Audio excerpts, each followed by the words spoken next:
20 অক্টোবৰ তাৰিখে আলোকপতি মাজাৰ চৰবজাৰ কমিটিৰ কাৰ্যালয়ত সদৌ অসম সংখ্যালঘু ছাত্ৰ ইউনিয়নৰ প্ৰাক্তন উপসভাপতি তথা বাগবৰৰ জনদৰদী নেতা অসমৰ প্ৰাক্তন ৰাজ্যিক মন্ত্ৰী তথা অসমৰ গৃহ বিভাগৰ সংসদীয় সচিব স্বৰ্গীয় দিলদাৰ ৰেজ্জাৰ স্মৃতি চৰণৰ উপলক্ষে দক্ষিণ বৰপেটাত আমচুৰ উদ্যোগত স্মৰণিকা সম্পাদনা সমিতিয়ে এখন সংবাদমেল আয়োজন কৰে।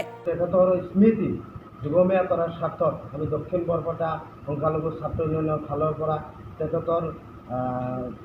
তেখেতৰ নাম মৰহুম দিলদাৰ ৰেজ্জাৰ চাহাবৰ নামত এটি স্মৃতিচাৰণ সভা আৰু স্মৃতি গ্ৰন্থ প্ৰকাশ কৰাৰ কাৰণে আমি জিলা আমচুৰ তৰফৰ পৰা সিদ্ধান্ত গ্ৰহণ কৰিছোঁ আৰু এই কাৰ্যসূচীখন আমি ডিচেম্বৰ মাহৰ প্ৰথম সপ্তাহত ৰূপায়ণ কৰাৰ কাৰণে সিদ্ধান্ত গ্ৰহণ কৰি আমি এটি অভ্যৰ্থনা সমিতি আৰু এটি স্মৰণিকা সম্পাদনা সমিতি গ্ৰহণ কৰিছোঁ। বৃহৎ আকাৰে এটি স্মৃতিচাৰণ সভাৰ আয়োজন কৰিছোঁ আৰু তেখেতৰ স্মৃতি যুগমীয়া কৰি ৰাখিবৰ কাৰণে আমি এখন স্মৃতি গ্ৰন্থ ছপোৱাৰ ব্যৱস্থা কৰিছোঁ। অসমৰ এজন আটাইৰে চিনাকি আৰু প্ৰিয় নেতা আছিলে। বিশেষকৈ ভাষিক আৰু সংখ্যালঘু জনসাধাৰণৰ ক্ষেত্ৰত তেখেতৰ অৱদান লেখত ল'বলগীয়া। সেয়ে দক্ষিণ বৰপেটা জিলা ছাত্ৰ ইউনিয়নৰ জৰিয়তে তেখেতৰ নাম বা তেখেতে কৰা কাম কাজৰ